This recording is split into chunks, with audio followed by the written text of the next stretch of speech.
માર માર્યો હોવાનો કિસ્સો સામે આવ્યો છે। સીજી હાઈસ્કૂલ વડાલીમાં અભ્યાસ કરતા બાળકને છેલ્લી બેન્ચ પર બેગ ખોળામાં લઈ બેઠેલો હતો। પહેલા પીરિયડમાં શિક્ષક આવ્યા એટલે બધા વાતો કરતા, જ્યારે શિક્ષક ક્લાસમાં આવ્યા ત્યારે તેને ઊભા થવાનું કહ્યું। છેલ્લી બેન્ચ ઉપર બેસી કેમ અવાજ કરે છે તેણે કહ્યું કે બેગ ખોળામાં છે, નીચે મૂકી ઊભો થઈ રહ્યો છું કહેતા વાળ પકડી બેન્ચમાંથી બહાર કાઢી ફેટો ગળદાપાટુનો માર માર્યો। એક વિદ્યાર્થી બાજુના ક્લાસમાં જઈ શિક્ષકને બોલાવી લાવ્યા કે તેઓ તેને છોડાવે। તેઓ હાથમાં દંડો લઈ આવ્યા। બીજા સાહેબ આવી જતા કેમ મારો છો કહેતા પંડ્યા સાહેબ કહ્યું ખૂબ અવાજ કરે છે, ક્લાસમાં ઊભા થવાનું કહ્યું તો બેગ નીચે મૂકી ઊભો થઈ રહ્યો છું કહે છે।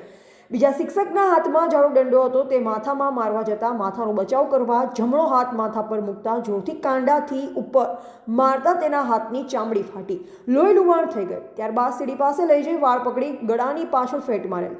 વિદ્યાર્થીને ચક્કર આવતા તેને સ્કૂલમાંથી બહાર કાઢી કહ્યું હવે સ્કૂલમાં પગ ન મૂકતો। બીજા બાળકો પ્રિન્સિપાલને બોલાવવા ગયા પણ પ્રિન્સિપાલ સ્કૂલમાં આવેલ ન હતા એટલે લોહીવાળા કપડા સાથે વિદ્યાર્થી રડતો રડતો ચક્કર આવતા ચાલી ન શકતા મહા મુસીબતે ઘરે પહોંચે।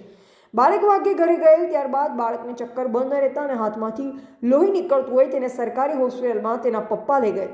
મૂંઢમાર મારેલો હોય, બેસવામાં તકલીફ પડે છે, ગરદન પર ફેટ મારતા માથું અને ગળું દુખે છે, પેશાબ કરતા પણ તકલીફ થાય છે, માથામાં ચક્કર આવે છે અને ખૂબ જ ડર લાગે છે। સાહેબે કહ્યું હવે કે ફરી સ્કૂલમાં પગ મૂક્યો છે તો જીવતો નહીં જવા દો। આ બાબતે આજે जिला बाल सुरक्षा खाते न्याय माटेनी अर्जी आपेल छे। ये जो हरान खान को मारा है स्कूल में 2 शिक्षकों ने मिलके, तो वो बच्चा आपका क्या लगता है? वो बच्चा मेरे बड़े भाई का बेटा है और मैं उसकी फूफी लगती हूँ। अच्छा, क्या हुआ था? हाँ, 17 तारीख को मैं वडाली में थी, तब ये बच्चा रोता रहा, उसको मतलब बहुत मारा था और उसके पापा उसको हॉस्पिटल स्कूल में लेकर गए पहले, और स्कूल में से ये बोला कि भाई पहले इसको हमारी गलती हो गई और हमने आक्रामक होकर उसको बहुत मारा है, तो उसको ऐसा करो कि पहले इसको हॉस्पिटल ले जाओ और इसका इलाज कराओ। तो उनके भाई ने हमारे घर वडाली मेरे अब्बा के घर फ़ोन किया और हम तात्कालिक दौड़ के हम वहाँ पर गए, तो वो सिविल में लेकर आए हुए थे। बच्चे को बहुत चक्कर आ रहे थे, बच्चा चलने की स्थिति में भी नहीं था और हमने उस वक्त जाके उसको डॉक्टर से बात की और डॉक्टर ने भी बोला कि भाई ये बच्चे को इतना सारा तो कोई टीचर नहीं मार सकता, इतना सारा और कहीं तो तुझे लगा नहीं है, कहीं गिर गया हो तो नहीं। उसने बोला कि मुझे टीचर ने मारा है, तो उसका तात्कालिक वहाँ पे हमने इलाज कराया। तो उसका मसल्स फट गए थे, चमड़ी फटकर उसका बहुत खून बह रहा था, उसके कपड़े भी खून वाले थे और उसका इलाज कराया। हमने एक्सरे करने की बात की पर डॉक्टर ने बोला कि एक्सरे की अभी ज़रूरत नहीं है क्योंकि उसको ब्लड बहुत निकला हुआ है, तो शायद क्रैक कुछ हो तो बाद में पता चलेगा।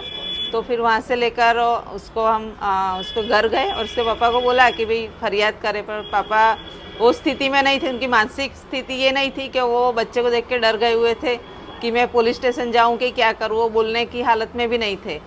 तो फिर आज हमने तय किया कि हम जिला बाल सुरक्षा यूनिट में अधिकारी साहब से आकर रजूआत करें और वो बच्चों पे काम करते हैं, बहुत अच्छे कोऑपरेट अधिकारी हैं जिला के, तो उनके पास लेकर आए और अभी हम माध्यमिक जिला शिक्षण अधिकारी के पास भी जाएंगे और वहाँ पर भी रजूआत करेंगे कि बच्चे की गलती हो तो इतना बच्चे को बेरहमी से नहीं मारा जाता। उसको इतना मूड मारा है कि उसके गर्दन के पे लगा हुआ है, तो अभी गर्दन में सर में उसको तकलीफ हो गई है, पेशाब लात मारी है तो पेशाब में उसको तकलीफ हो गई है और उसको मूड मारा तो पीछे पूरा उठा हुआ है और हाथ तो पूरा उसका डैमेज हो गया है। अभी उसकी परीक्षा भी चल रही है और परीक्षा भी वो अभी देने जाने की स्थिति में नहीं है। चलो, क्या नाम है आपका? मेरा नाम फरहान हरान खान। आपके साथ क्या हुआ था स्कूल में? स्कूल के अंदर प्रार्थना शुरू थी, प्रार्थना पूरी हुई और हम स्कूल के अंदर गए, लास्ट बेंच पर रूम में जाके लास्ट बेंच पर जाके बैठे और फिर जो मैडम का पीरियड था वो मैडम नहीं आए, उनके बदले दूसरे कोई सर आए, उनका नाम था पीयूष जोशी सर। तो उन्होंने आके मेरे को बोला कि मैं विंडो बंद कर रहा था, मैं लेसन करता था और उन्होंने आके बोला खड़ा हो। मैंने कहा 2 मिनट सर, मैं बैग पैक कर लेता हूँ।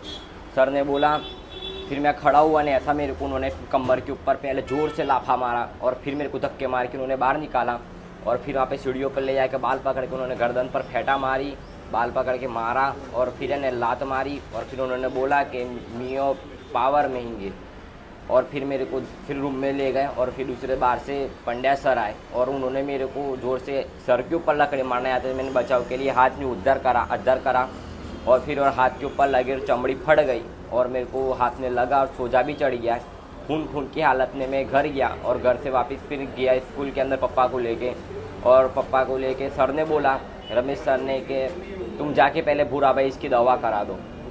फिर मैं अपा ने उनके होता था कि उन्होंने मेडिकेट स्कूल के अंदर कुछ नहीं था, और फिर क्या दवा कराने हम घर गए, फिर सिविल में गए, सिविल में से फिर कल पेपर था तो पेपर देने जाने का था, तो पर हाथ दुखता था, सिर दुखता था, उन्होंने कमर के ऊपर जो मार थे गर्दन पर मार करा था, सिर भी बहुत खतरनाक दुखता था, फिर पेपर देने में नहीं जा सका, और अभी भी मेरे हाथ में बहुत दुखता है इसके लिए। आपकी परीक्षा चल रही है, हाँ हमारी परीक्षा चल रही तो है, आपने कल पेपर नहीं दे पाया? नहीं दे पाए। स्कूल का क्या नाम? और किन किन टीचरों ने आपको मारा, नाम बताओ। महेंद्र भाई पंड्या सर और पीयूष जोशी सर। अच्छा, कौन से सब्जेक्ट में पढ़ाते हैं ये पीयूष जोशी सर हमारे को नहीं पढ़ाते और पंड्या सर हिंदी लेते हैं। अच्छा, ठीक है। स्कूल का नाम?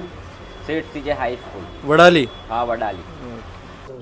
જિલ્લા બાળ સુરક્ષા એકમ સાબરકાંઠા કચેરી ખાતે વડાલીનો એક વિદ્યાર્થી સીજે હાઈસ્કૂલમાં વડાલી અભ્યાસ કરે છે અને એને 17 તારીખે કોઈ શિક્ષકો દ્વારા માર મારવામાં આવેલ તેવું એને અરજીમાં જણાવેલ છે, તો એના આધારે અમે અરજી લીધેલ છે કચેરીમાં અને એની આગળની તપાસ માટે જે તે ડિપાર્ટમેન્ટ સાથે સંકલન કરી અને એને કાયદાકીય કાર્યવાહી અને બાળકને જે અત્યારે પરીક્ષાઓ બંધ એ આપી શક્યો નથી તો પરીક્ષા આપી શકે અને એને ન્યાય મળે એના માટે જિલ્લા બાળ સુરક્ષા એકમ વતી અમે કાર્યવાહી આગળની ઘટતી કાર્યવાહી કરીશું.